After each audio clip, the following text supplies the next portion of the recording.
좋은 아침입니다. 문목사의 1분 묵상, 오늘 에스겔 4장입니다. 오늘 에스겔은 무언것 같은 모습을 보여줍니다.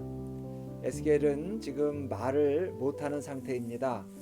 3장 26절에서 하나님은 내가 내 혀를 내 입천장에 붙게 하여 네가 말 못하는 자가 되어 그들을 꾸짖는 자가 되지 못하게 할 것이다 말씀하셨습니다.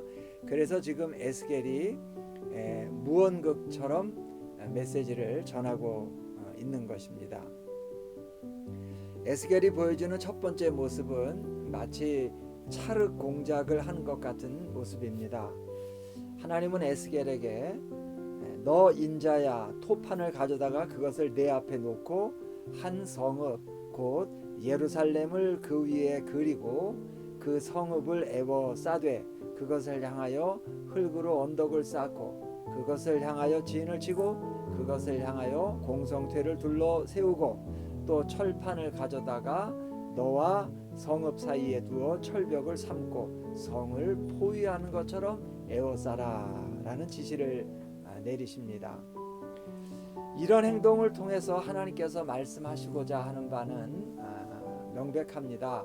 예루살렘 성이 무너지게 된다는 것입니다.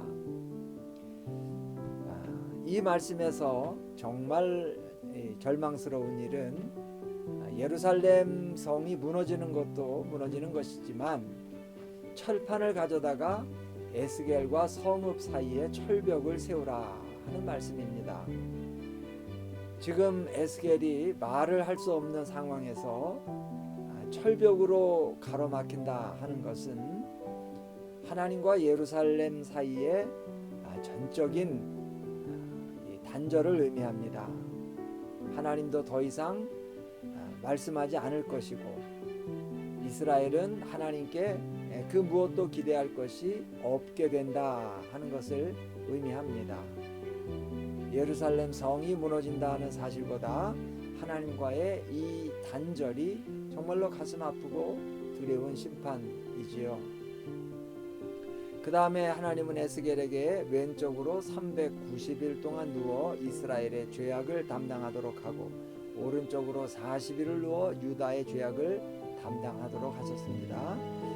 이 기간은 솔로몬 시대부터 이스라엘이 멸망하기까지 390년간 우상 숭배로 죄지은 기간을 말하고 40년은 앞으로 유다가 겪게 될 형벌의 기간을 말하는 것 같습니다.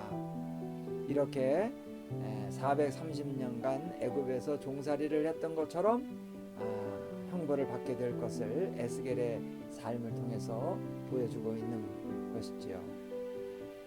에스겔이 보여주는 세 번째 모습은 이스라엘이 하나님의 징계를 받는 동안 겪게 될 고통, 겪고 있는 또 이 비참한 실상을 보여줍니다.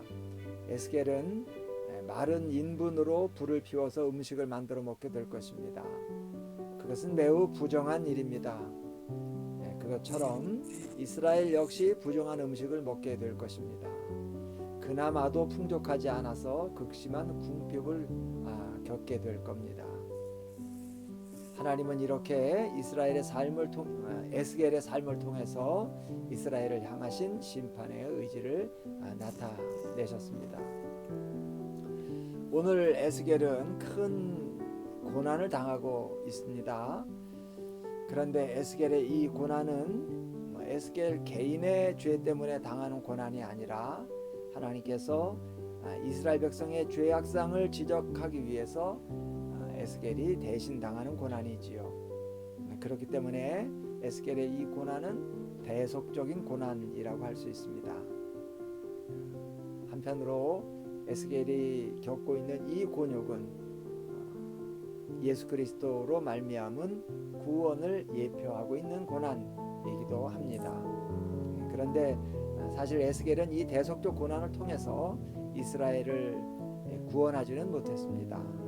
단지 하나님의 뜻을 알리기 위한 고난일 뿐이었지요.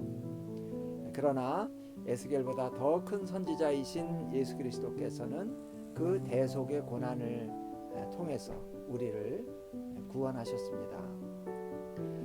오늘 말씀을 보면서 이런 생각이 듭니다. 에스겔이 겪고 있는 것과 같은 이런 일, 이런 길이 바로 그리스도인이 가야 하는 길이 아닌가 싶습니다. 세상에 하나님의 뜻을 알리고 전하기 위해서 가는 고난의 길, 세상에 구원과 평화와 화해와 또 일치를 가져오기 위해서 기꺼이 고난을 감당하는 사람들, 그것이 그리스도인의 길이고, 그런 사람들이 정말 하나님의 백성이요 하나님의 자녀라는 이름으로 불리기에 합당한 사람들이 아닐까요?